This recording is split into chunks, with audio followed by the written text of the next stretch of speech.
আজকে অনেক দিন পর সকালবেলা ছাদে এলাম, আর এই সুন্দর একটা পরিবেশ কিন্তু বেশ ভালো লাগছে। আজকে সামনাসামনি তোমাদের সাথে সামনে এসে একটু ব্লগ বানাচ্ছি। আজকে হচ্ছে রবিবার, সকালের এই সুন্দর পরিবেশটা কিন্তু ভীষণ ভালো লাগছে, তোমাদের সাথে একটু শেয়ার করে দিলাম। নমস্কার বন্ধুরা, গুড মর্নিং, শুভ সকাল। কেমন আছো তোমরা? আশা করছি সবাই খুব ভালো আছো। আমি মিঠু চলে এসেছি আরও একটি নতুন ব্লগ নিয়ে।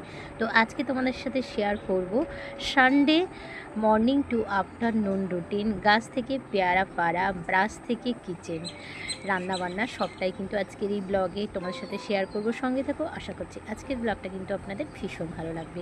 তো যাই হোক, সকালবেলা এভাবে কিন্তু প্রতিদিন আসতে পারি না। তো আজকে যেহেতু রবিবার, বুঝতেই পারছো আমরা যারা বাড়ির হাউসওয়াইফ আমরা কিন্তু অনেকটাই ফ্রি থাকি। তাই আজকে ভাবলাম চলো। আর দেখো, সকালবেলা ব্রাশ করতে করতেই চলে এসেছি ছাদে। আর গাছে এত পেয়ারা হয়েছে যে মানে কি বলবো, যখনই আমি ছাদে আসি একটা দুটো পেয়ারা তো পেরেই থাকি। তো সকালবেলা জামাকাপড় সমস্ত কিছু চেঞ্জ করেই আমি কিন্তু ব্রাশটা নিয়ে সোজা চলে এসেছি ছাদে। আর দেখো, আমি পেয়ারাগুলো পাড়তে পারতে কিন্তু বৃষ্টি এসে গেছে। ভেবেছিলাম কোনো এক সময় বেলার দিকে এসে আমি পেয়ারাগুলো পারবো, কিন্তু এখন একটু পেয়ারা দেখে মনটা আর সামলাতে পারলাম না, ভাবলাম পেরেই নি। যদিও দেখো, পেয়ারা পেরেও কিন্তু কোনো লাভ নেই, খাবার কেউ নেই, পড়ে পড়ে নষ্টই হয়ে যায়। কাউকে দিয়ে দিলেও ভালো হয়, তাই চলো।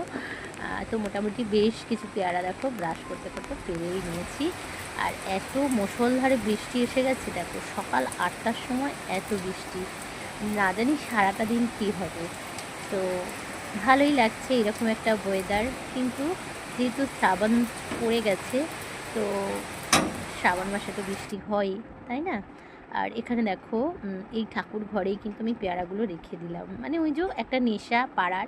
আর এই যে আমাদের মা লক্ষ্মী, এই হচ্ছে আমাদের ঠাকুর ঘর। তোমরা সাথে সাথে আমার ব্লগের সাথে সাথে সবটাই তোমরা আস্তে আস্তে দেখতে পাবে।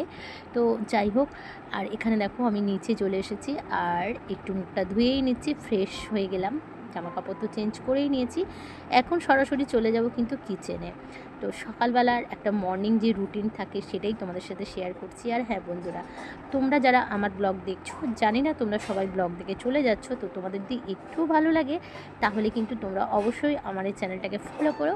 তো যাই হোক, দেখো এই হচ্ছে আমার ছোট্ট সাজানো গোছানো কিচেন। রাতে কিন্তু আমি সমস্ত কাজ গুছিয়েই রাখি, তাই সকালবেলা সেভাবে কিন্তু কোনো চাপ থাকে না। আর এই যে হচ্ছে মা অন্নপূর্ণা আমার কিচেনে।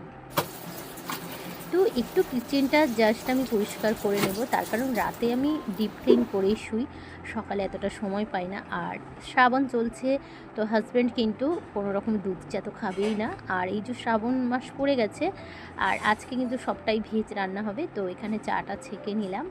তো কী রান্নাবান্না করব সবটাই তোমাদের সাথে শেয়ার করব।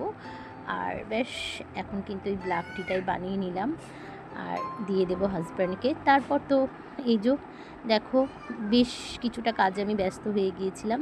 বেশ কিছুক্ষণ পর এক এক করে কিন্তু এখানে সমস্ত বাজার, দোকান, মুদিখানা সব চলে এসেছে। এই সমস্ত কিন্তু গোছগাছও আমাকে করতে হবে।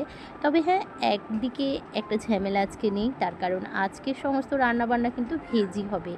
আর ভেজ রান্না কি করব, একটু আধটু জোগাড় করেছি। তো মুগের ডালটাই আমি আগে একটু ভেজে নিচ্ছি। তো দেখো, সমস্ত প্রিপারেশান মোটামুটি করে নিয়েছি, ভাতটাও বসিয়ে দিয়েছি এখানে।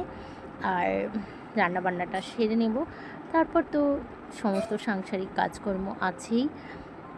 তো আমার এই সকালের যে একটা মর্নিং রুটিন সেটা তো শেষ হয়েই গেছে, আস্তে আস্তে অনেকটা বেলাও হয়ে গেছে, আর রান্নাবান্নাটাও চলছে। তো আজকে একটু চাটনি বানালাম। আর এই যে দেখো, আম দিয়ে টকের ডাল, যেটা হচ্ছে মুগের ডাল দিয়ে, ভীষণ ভালো লাগে। তোমরা কিন্তু চাইলে একবার বানিয়ে নিতে পারো, যেভাবে আমরা মসুর ডাল দিয়ে বানাই ঠিক সেই রকমই, তবে এটা ভেজ। আর আজকে বানাচ্ছি পোস্ত। চোখে জল এলেও আজ কিন্তু কিছু করার নেই, তার কারণ শ্রাবণ মাস চলছে। আমার হাজব্যান্ড তো একেবারেই কোনো রকম ননভেজ খাবে না, তো সেটা মাথায় রেখেই কিন্তু আজকের এই সমস্ত রান্নাবান্নাগুলো আমি করলাম। তবে বেলার দিকে হয়তো আমার ছেলের জন্য আমাকে কিছু বানাতে হবে, যদি পারি অবশ্যই তোমাদের সাথে আমি সেগুলোও শেয়ার করব, তবে পরের ব্লগে।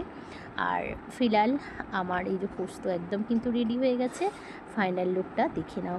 তো ছোট্ট একটা ব্লগ তোমাদের সাথে শেয়ার করলাম, কেমন লাগলো অবশ্যই জানিও। আবারও দেখা হচ্ছে নেক্সট